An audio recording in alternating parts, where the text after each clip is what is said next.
Start. Eukaryotic protein synthesis. Act 1. Transcription. Scene 1. Initiation. This is a DNA in its wound form, a chromosome. As we zoom in, we see that the strand of DNA is wrapped around histones and structures called nucleosomes. These structures supercoil into a chromosome. Let's take a closer look at unwound DNA. In this 3D model, you can see that DNA consists of two anti-parallel strands with the corresponding nucleotide bases. A on one strand pairs with T on the other and G with C.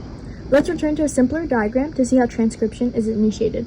In eukaryotic DNA, the segment is called the promoter and usually consists of a TATA box about 25 nucleotides upstream from the transcriptional start point.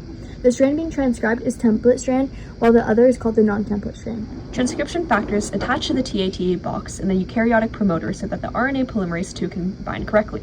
Then, the polymerase, along with more transcription factors, bind to the DNA to form the transcription initiation complex. If we take a closer look at the TATA box, we can see that it consists of a nucleotide sequence containing TATA. Now, let's go on to scene 2, elongation. For this scene, we'll be turning the transcription factors invisible so the page is less crowded and easier to understand. RNA polymerase II begins transcription at the RNA transcript start point downstream from the TATA box.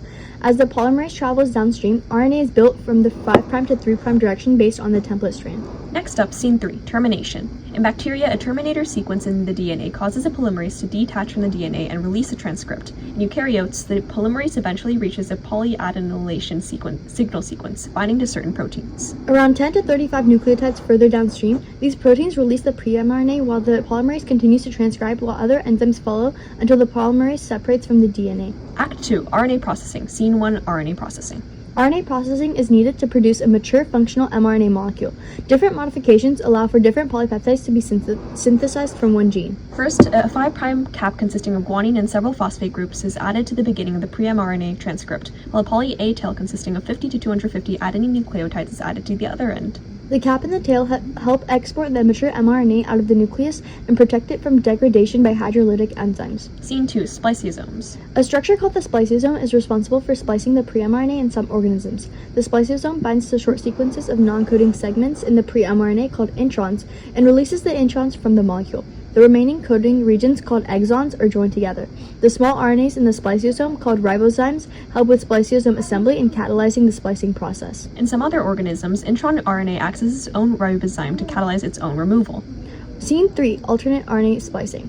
Several genes are able to synthesize 2 or more polypeptides. This depends on which segments of code are removed in the splicing process. Using the same beginning mRNA strand from earlier, we see that by removing a different exon along with the introns, the resulting mRNA strand codes for a different polypeptide. Act 3, translation. This is a simplified diagram of the inside of a eukaryotic cell. The mature mRNA strand from earlier exits the nucleus from the nuclear pores to be translated by ribosomes on the rough ER. But before that, let's take a closer look at how tRNA is assembled.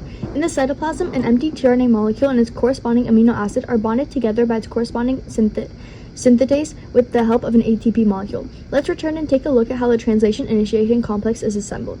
The small ribosomal subunit binds to mRNA while the initiator tRNA binds to the start codon, AUG. With the help of a GTP molecule, the large ribosomal subunit completes the translation initiation complex. The anticodon of a tRNA pairs to the complementary mRNA codon with the help of GTP.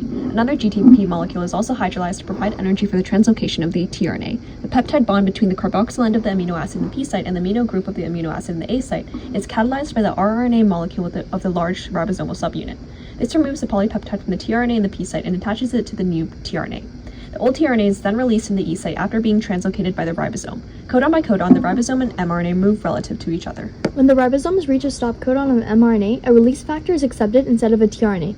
The release factor hydrolyzes the bond between the tRNA and the polypeptide, releasing it from the ribosome. The hydrolysis of 2 GTP molecules breaks apart the complex. Act 4, post-translational modification. Sometimes sugar, lipids, phosphate groups, and other molecules are attached to amino acids in the polypeptide as it folds into beta pleats or alpha helixes. Enzymes can also remove some of the amino acids on the leading end of the chain. Some chains can be separated into multiple pieces or joined with other chains that were synthesized separately. Proteins that are meant to be secreted from the cell are made from the ribosomes bound to the ER. Signal peptides that emerge from the ribosome by a protein RNA complex mark polypeptides destined for the endomembrane system or secretion. The signal peptide brings the ribosome to a receptor protein in the ER membrane. There, the polypeptide synthesis continues and grows into the ER lumen through a protein pore. The signal peptide is removed by an enzyme while the polypeptide, if to be secreted, is released into the ER lumen. From rough ER, the protein travels to the Golgi, then to secretory vesicles, which take the protein outside the cell.